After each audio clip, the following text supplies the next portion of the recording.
This is Stephanie. I am live today from Artifacts at City Museum. I'm waiting to see who turns up here, if anybody turns up here. There's somebody. Hi, John Heather Tolarski. Nancy, are you there? Okay, a couple of you out there. How are you today? I haven't seen you in a couple of weeks. Of course, we've gotten back to the building, and that means things are a little bit different now. So hi, how are you all doing? I hope everybody's doing well and surviving this heat and whatnot, because it's hot in here. Anyway, so this is Stephanie Von Drasik at City Museum. This is our Monday installment of Musings with Stephanie and Maria, which, as you know, on my segments is sometimes ruminations and digressions with Stephanie, and today might just be the same, you know, what the heck. You just never know what's going to turn up. Anyway, so I am coming to you live from our Artifacts store here in City Museum, which is the place if you want a piece of City Museum or you want a piece of St. Louis.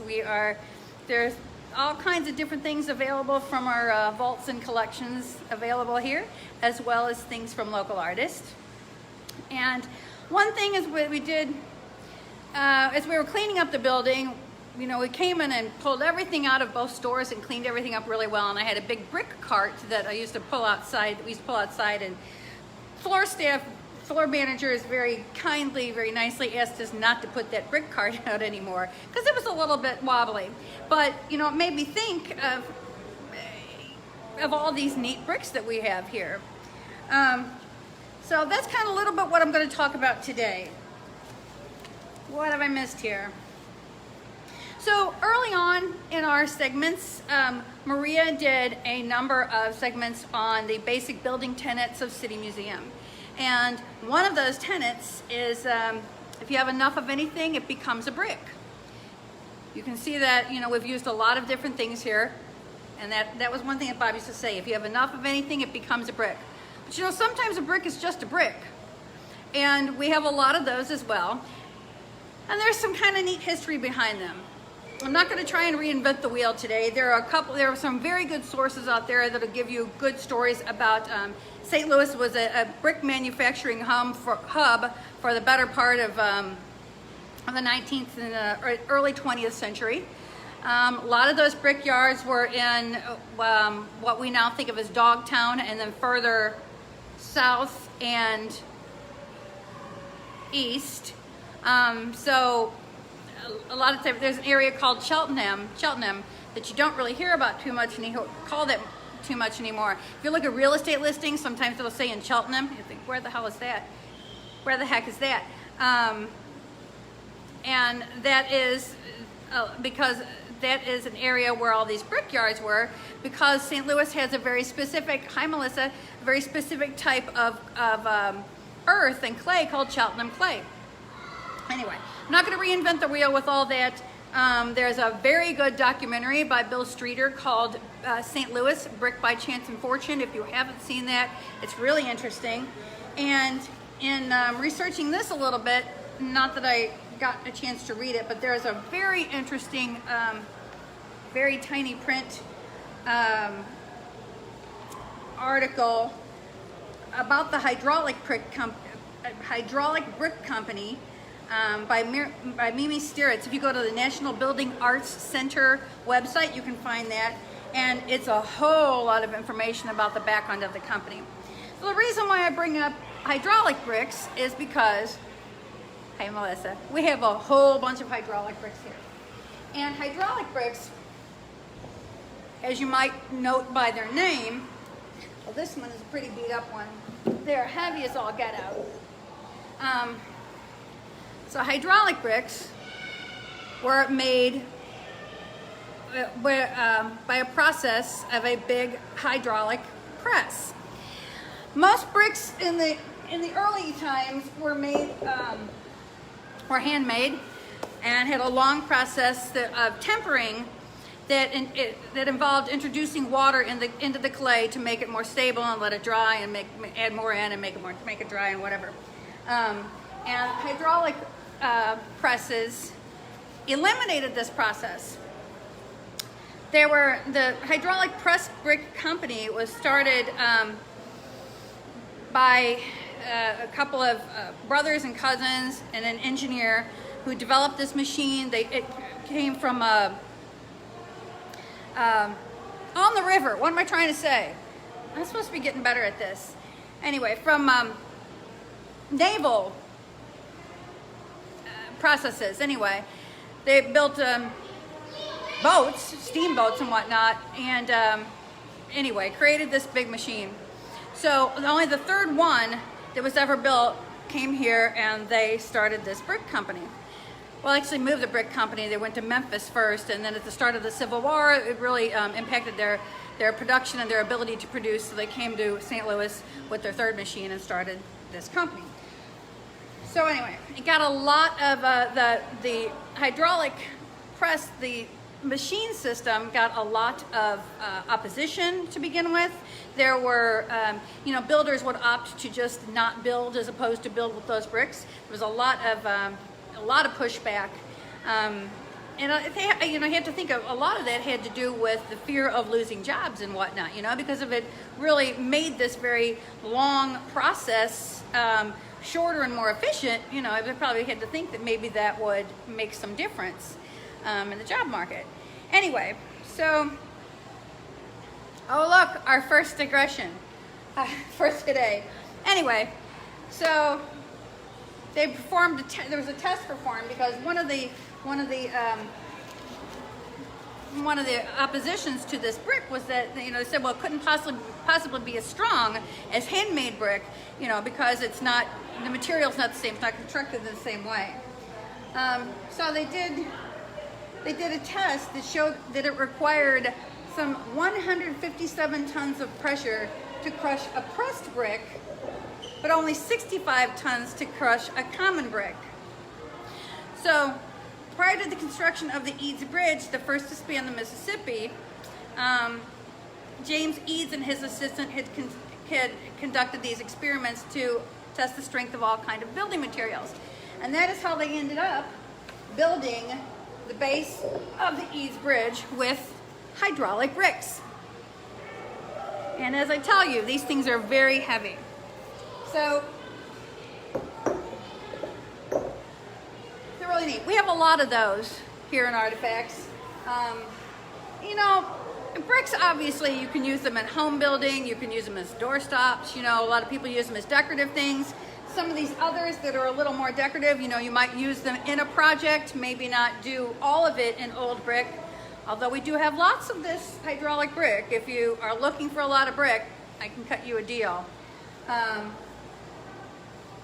Anyway, we have various kinds of bricks here available, historic bricks available, and different ways to use them other than just doorstops and bookends. A lot of people use them as decorative elements in a brick or a patio or something like that, or a walkway or something. I've got a number of different St. Louis bricks here. Laclede King. And of course you can tell by the different types of, the different colors and whatnot, the different occlusions and inclusions. These were made in different places, but all in St. Louis from Cheltenham Lake. There's another Laclede brick. This one is a different one. Some of these are marked St. Louis, Laclede St. Louis. Some of them are just marked Laclede. They're really nice little bricks, and they have a lot of character, a lot of pretty color in them. And a lot of people, sometimes it will spark a memory, or there'll be some kind of family connection with a particular kind of brick. Indiana was also not quite as well known of a brick producing city or state as, region as St. Louis, but we do have, there are some different things. Now, this is obviously a machine-made brick, pressed brick, this Indiana paving block. Brazil, Indiana was very well known in brick production. And this one, here's one that is kind of cool and kind of important to St. Louis. So these yellow bricks, kind of pale yellow bricks with this textured pattern in here. These come from the Avalon Cinema, which used to be at Kings Highway in Chippewa, on Kings Highway just south of Chippewa. And oddly enough, these also come from Brazil, Indiana. Brazil Clay Company. So, but if you remember this building at all, the facade, all this was way up high. It had a very tall facade in the front, and that provided some interest. We have recreated our version of that facade here at City Museum, as a matter of fact.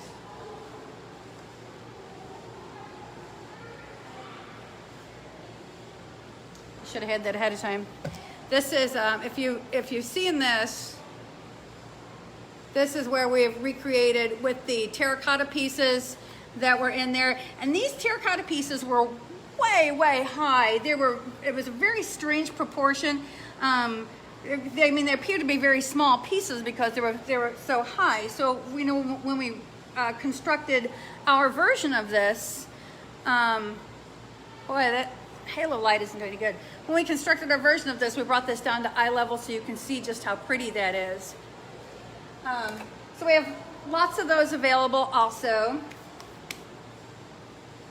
So, you know, bricks can mean different things to different people. You know, they kind of make nice gifts. And we also have brick ties.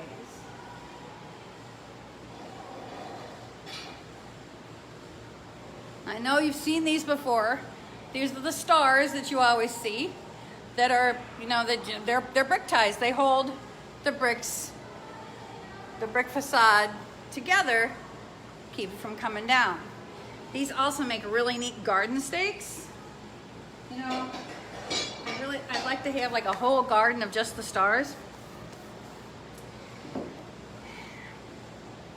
One other thing that you can use the bricks for, other than just, I mean, you can use them for anything, but one thing that I really like,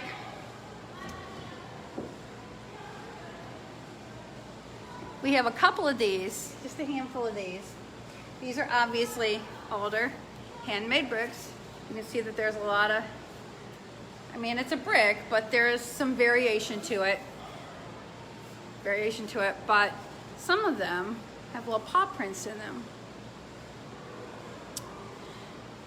Hi, Kim. So here's another one. Again, little different size, definitely a different color. And you can kind of see where, you know, where it would have more occlusions, maybe more, you know, more cracks in it, because these are bricks that would have been kiln dry, you know, tempered and kiln dried and whatnot. But they have these little paw prints in them. They were made by some animal, probably puppy, big dog long ago. And I've used one of these, and I think they make neat pet memorials. So I was at a hardware store not long ago, Handyman Hardware, and they had a whole rack, I mean a whole upper rack of you know, garden stones, stepping stones to memorialize your pet, you know. And I just thought, what a neat thing for your garden, you know, something to memorialize one of your puppies or kitties or whatever it is that you have. They're all family. Anyway, so just a little bit of talk about bricks today. All these bricks are available here at the Artifacts store. Artifacts is not open all the time right now, but if you're at the museum and you want to just check in at the, you know, and you want to come into Artifacts, just get one of us at the gift shop, and we're happy to come up and let you in. And you know, by all means, come see us. We're here. We're ready. Boy, this place is sparkling clean. If it wasn't concrete, it would sparkle. But yeah, you know, we're back we're kind of missing everybody. We're easing back into things, and people are easing back into coming here, so it's a good time. If you've never been to City Museum, where you really kind of get a lot of the house to yourself, this is a good time to come. Anyway, keep hanging in there. Keep watching out for us. Our Facebook Live schedule is going to change a little bit. The Musings show and CJ stuff, I think, is going to come back on kind of a, we'll be doing them on a special event basis because we are back to work. And whenever we've got something to say, we'll come see you. Meanwhile, you sup in and contact us. We will have our online store up very soon, so all kinds of things will be available through the gift shop and through Artifacts. So keep us in your thoughts. We're keeping you in ours. Thanks, everybody. Good to see you all.